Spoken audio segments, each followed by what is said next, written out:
me. So, console agnostic background behind me. It's time for the E3 wrap-up video, because, well, that's what you do now, isn't it? E3 is rumbling to a close.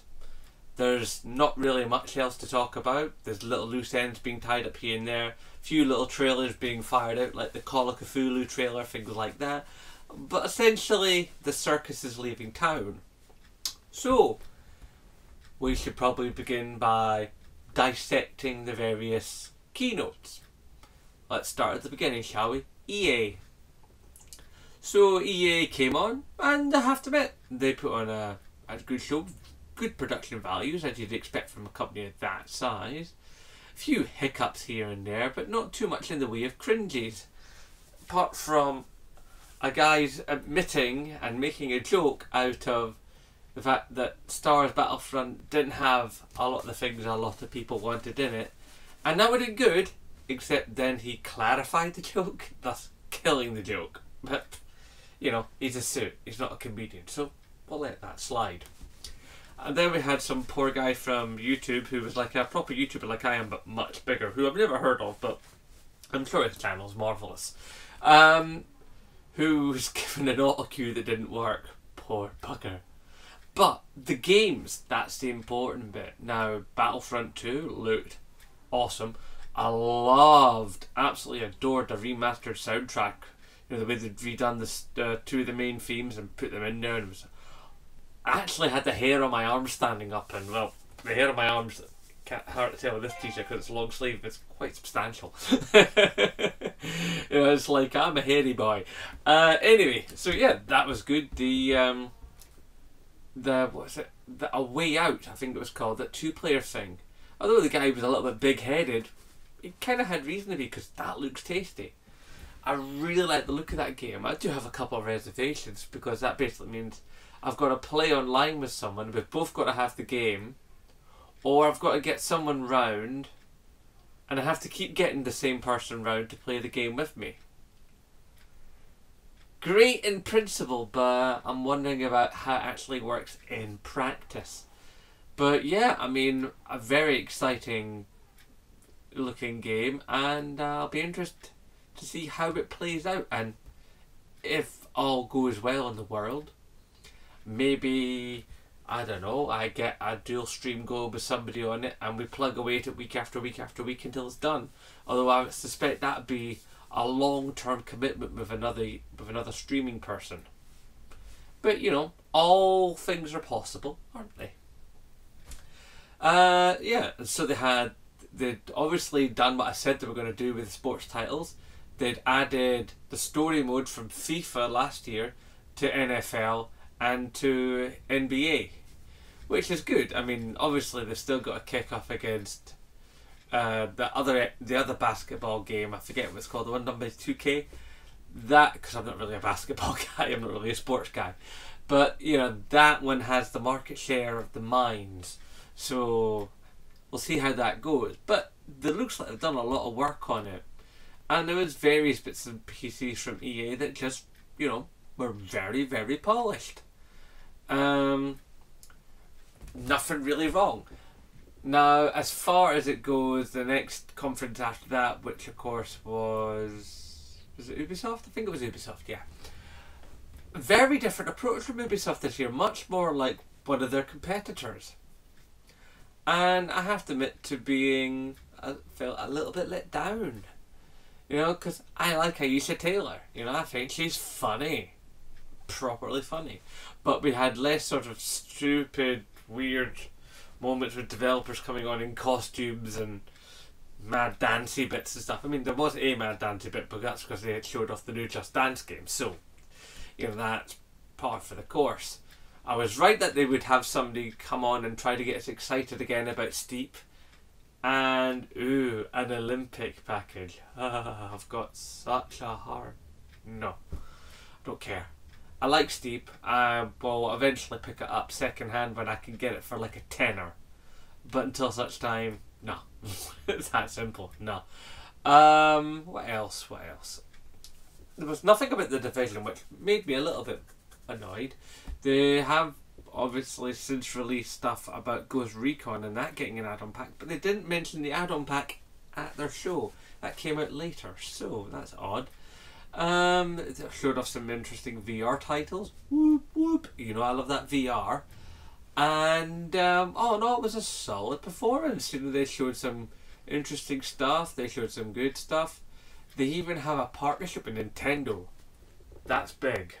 I don't care who you are, that is big.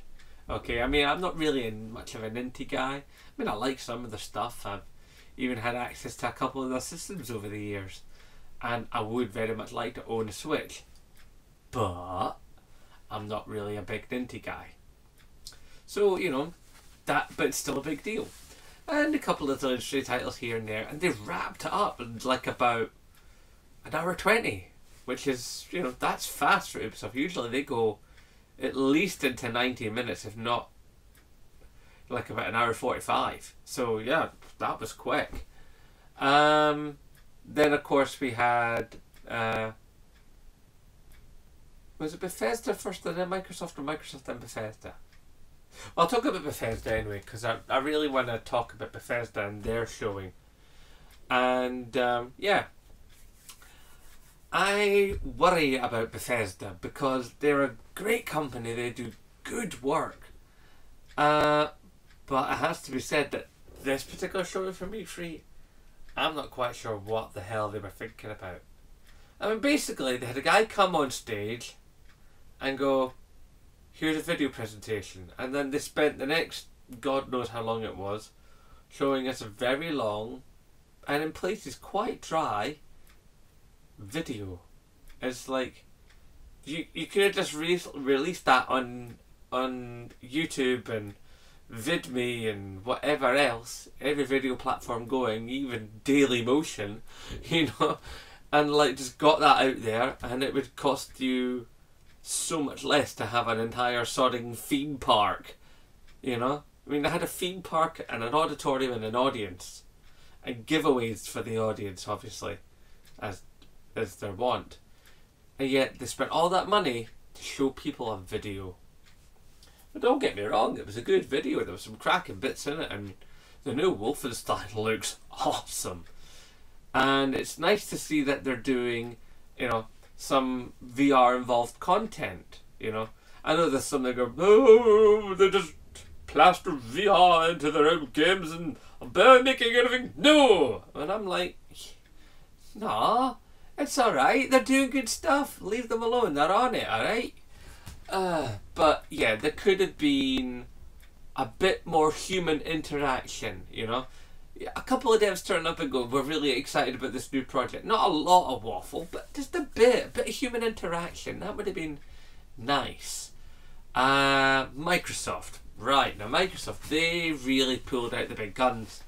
They went, right, here you go, here's everything, and they were game. There was like 42 titles. That was a lot. Admittedly, only about 4 or something of them were actually properly exclusive to the Microsoft console range as it stands. The rest of them were timed exclusives, or there was some games that were exclusive, but they're the kind of games that generally tend to get swept under the rug. Which is a shame, because I'm sure the developers that made those games probably put their heart and their soul into them, and they're probably decent wee games, but such is the nature of the video games industry and its audience. But of course, the main thing we have to talk about with Microsoft showing is, of course, the changeover from what was Project Scorpio to Xbox One X. And I do wish my phone would shut up. Xbox One X. Now, a lot of people are going, that's a stupid name.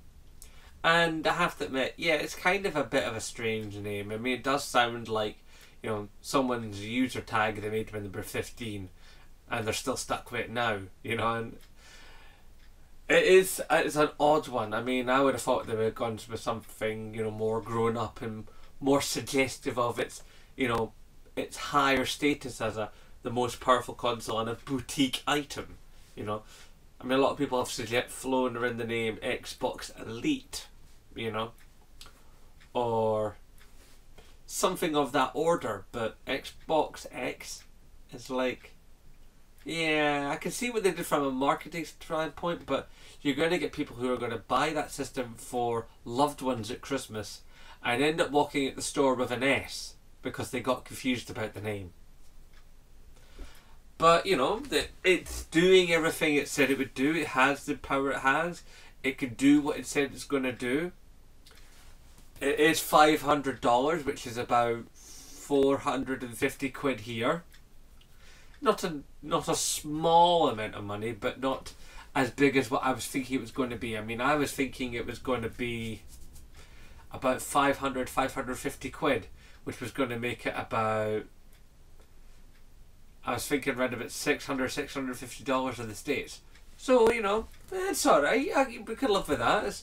It's not as expensive as I originally had predicted on the State of Gaming podcast, but it was more than some people are comfortable with. But then there's some people that probably thought that when the Xbox One and the PlayStation 4 were first released, like nearly 4 years ago, that they were overpriced. So you just can't please people. It's that simple. What else? Yeah. So, you know, it works well. I would expect of them to put, you know, like a slightly fancier version of the controller in the box, as it is just a standard Xbox One controller. It would be nice if they put an Elite controller in, although admittedly that would severely bumped up the price, which would have been not quite as bad because after all it would have been bulk sale, bulk production, so that would have brought the cost down a bit, but still, that's probably what would have chucked it up by another 50, regardless of region. So yeah, Microsoft had a really strong showing. It was like a Sony show from like 2 years ago, you know? Although they really need to stop doing this whole thing of Xbox exclusive. It's like, yeah, we get it, mate. Okay, everything is important. Everything is exclusive. And you're trying to get round that whole narrative that a lot of people have of, well, why would I buy an Xbox when I could buy a high-powered PC and run all the same games? And you can understand that thinking, you know? Except, of course, there's the whole plug-and-play mentality, which, of course, I subscribe to being a console boy. You know, I've never really been a PC kid, so there you go. What else did we have? I said about Bethesda, I've said about Ubisoft, I've said about EA. I suppose I have to go to my place where I'm most at home, Sony. And Sony put on a show. And it was really good. I mean, they've condensed it down to about 55 minutes to an hour, maybe. But by the point Sean Lane walked on and said we'd been on for an hour, he'd actually been on for 55 minutes.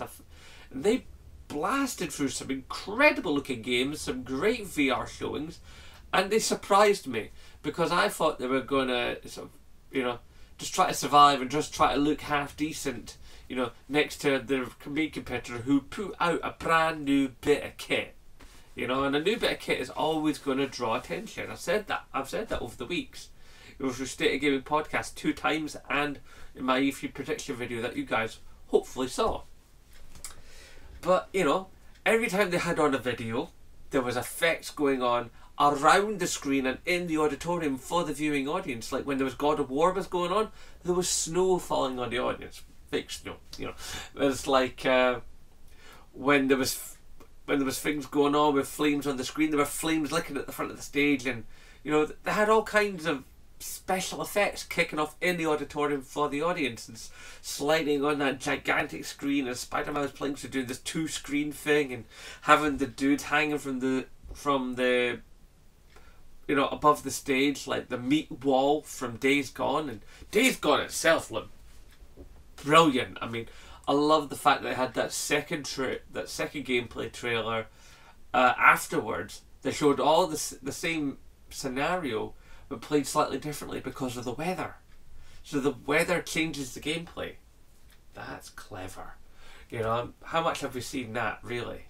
Not much. In fact, not much at all. So yeah, we had Days Gone looked awesome. God of War was phenomenal. I'm actually interested in God of War. I've never really liked God of War in the past. Hey guys, sorry about the jump cut. I basically just ran out of memory. I'm making this video far too long, but I don't care because I'm getting all this out. So, as I was saying, God of War, awesome, brilliant trailer. Saw a bit more actually from the boy.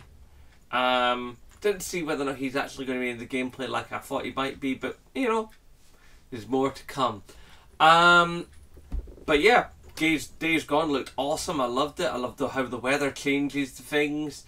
So, you know, when they had that second demo after the fact, it's like, that just looks amazing. But the Days Gone demo they showed was just brilliant. Visceral and violent and action, just thinking, and yeah, really loved it. Sony just pulled out the bag. I mean, they had the one with Spider-Man, and the Spider-Man was just incredible. You know, and I like the way that they use QuickTime events properly. They weren't just lazily shoved in. They were actual proper QuickTime events, and you know, the very idea that something I thought that when mentioned before from Bethesda when they said they were doing VR Skyrim, I thought that was just going to be like Oculus Rift because you need that kind of power to make that work. But that's coming to PSVR. And even though I'm not a Skyrim guy, I mean, one of my first ever videos was me saying I don't like Skyrim, and I tried. I mean, I plowed away at that for 3 weeks for extra DLC. I went deep into it, and I thought, I'm going to play this, it's going to be awesome. And eventually I just came to the point that I just didn't enjoy it. But Skyrim VR on PlayStation, it's just... And there was so many other great VR titles that they were bringing in, and some quirky ones for the Final Fantasy heads doing a bit of fishing. Oh man, it's just, you know, admittedly there was some stuff they didn't talk about. I'm coming to that. You know, they liked a couple of price drop announcements and things, but that didn't happen.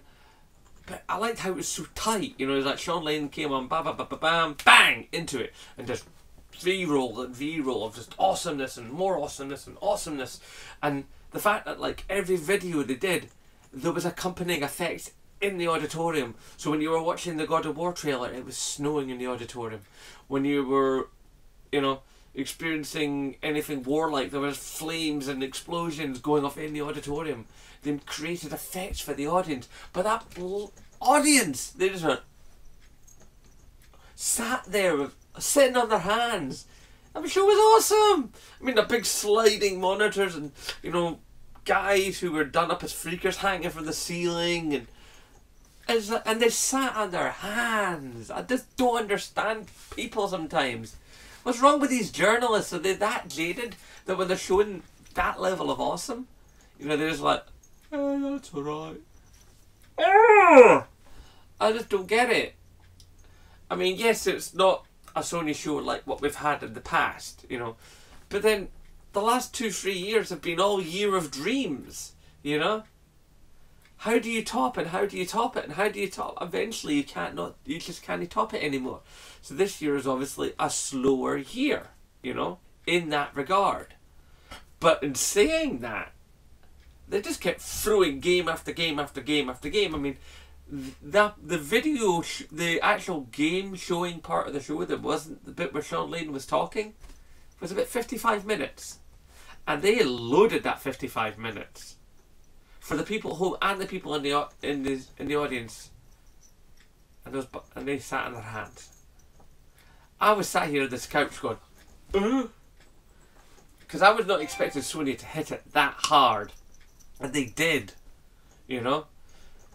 I mean, obviously they can't compete with a console launcher in the main competition, but they kind of did.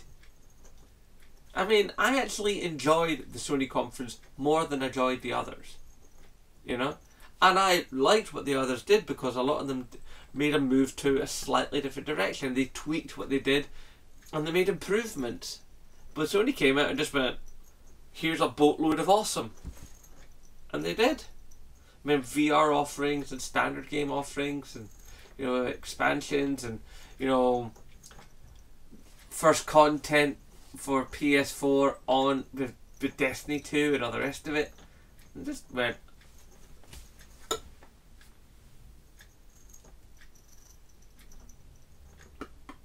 far out of the park. Wow. I mean, they just did the business. Now, people are going, Sony didn't do anything about price cuts, didn't do anything about Dreams, didn't do anything about Bloodborne 2, didn't do this game, that game, the other game. You guys who are saying that, you know what we're forgetting? PSX! PSX is just around the corner in about, what, like 4 or 5 months? I mean, it's going to be December 9th and 10th, so book your time off work. You know, it's like, my God, PSX is going to be full of so much stuff. PSX is where we're going to get Last of Us 2. PSX is where we're going to get Dreams. PSX is where we're probably going to get things like price drops and restructuring of PSN to meet with PSVR. You know, probably even, like I hope, you know, a lowering of the memory cards and a lowering of PS Plus subscription. You know, because the reason why you didn't see that stuff now is because they've actually got a sale on. And if they came out going, well, this stuff's going to be going to drop in price, you know, like after E3, they'd kill the sale they have now. Does that make good business sense? No. You don't kill the sale you're having, which is driving media attention and public mindshare, going, ooh, I can get the Sony stuff for cheap. Now, if you say you can get that Sony stuff for cheap in a month from now, then the sale you're running now is going to fall on its face. It's that simple. But all in all, it's been a good E3. It's been a bit, and I've said this on social media, and I've said this to people in life, a little bit paint by numbers. You know, it's been quite a very standardised E3. There's been no craziness. There's been very little leaks. You know, there's been no like announcements, but yeah, it's been a solid, dependable, easy to understand, easy to follow E3. With it's not been a remarkable E3, but it's been a very full E3. There's been a lot come out in it. I mean, Wingy got his Cuphead, you know. It's like I'm happy for him on that one. And there's lots of good stuff coming, you know. There's lots of things coming from Sony in early and preceding 2018, which isn't that far away. And there's still stuff coming this year. And Detroit Become Human just looked amazing. So yeah, Sony won it. That's what I think. Tell me what you think. You know, down below. Typey. Anyway, guys, I'm going to end this amazingly long video. Please remember to rate, favourite, comment, share and subscribe. And of course, as always, nae bother.